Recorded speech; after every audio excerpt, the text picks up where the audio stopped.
आखिर इतनी आसानी से जंतर मंतर पर धरने की परमिशन कैसे मिल गई कॉकरोच जनता पार्टी को? यही है बीजेपी का प्लान बी।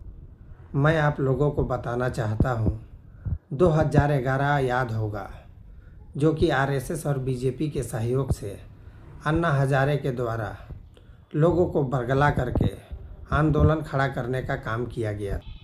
ठीक उसी तरह कॉकरोच जनता पार्टी के फाउंडर मेंबर जब एयरपोर्ट पर लैंड करते हैं तो दिल्ली पुलिस उसको अपना गाड़ी में बैठा करके एस्कॉर्ट करा करके जंतर मंतर के पास ले जा कर के पहुँचाती है। और इसका उद्देश्य सिर्फ एक ही था कि शिक्षा मंत्री धर्मेंद्र प्रधान का इस्तीफा लिया जाए। बात तब समझ में आती है मेरे साथियों, जब रेबल सदानंद पति ने माइक पकड़ा और कहा कि जब हम लोगों को धर्मेंद्र प्रधान से उसकी इस्तीफ़ा मांगनी है तो जंतर मंतर पर बैठने से इस्तीफ़ा नहीं मिलेगी। चलिए उनका घर जा कर के उनका घर पे अनशन करते हैं और एक घूंट पानी भी नहीं पिएंगे जब तक वो इस्तीफ़ा ना दे दे। जब इतना बात को बोलते हैं तो उनका माइक को सोनम वांगचुक के द्वारा बंद कर दिया जाता है।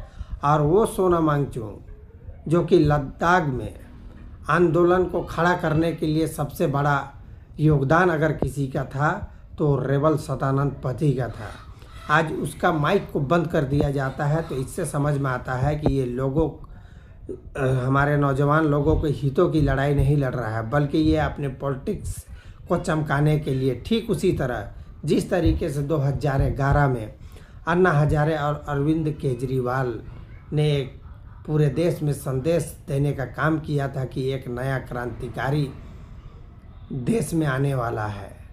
लेकिन मेरे साथियों, आप लोगों को बताना चाहता हूं कि ये बीजेपी का एक्सपेरिमेंट है।